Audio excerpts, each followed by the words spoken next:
Hello guys, welcome to my YouTube channel Tech Wisdom and welcome to another simple tutorial video here, and today I'm going to show you how you can download WhatsApp on your PC. So without any delay, let's start the video. First of all, go to your search option here. Now here search Microsoft Store. This is the Microsoft Store. Then click it here, double click it here. And after that on the search option here search WhatsApp.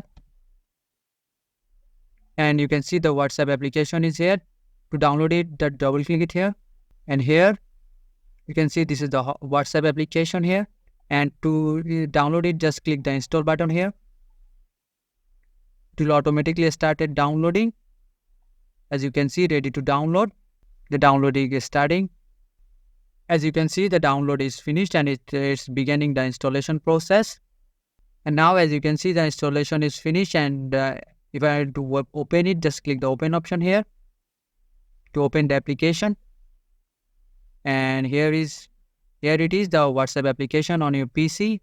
And just click the get started option and just scan this a QR code from your mobile device, and your WhatsApp will be connected to your PC. So this is the video, and I hope this video helps you. And if this video does help you, please consider subscribing to this channel, and I will catch you guys in the next video.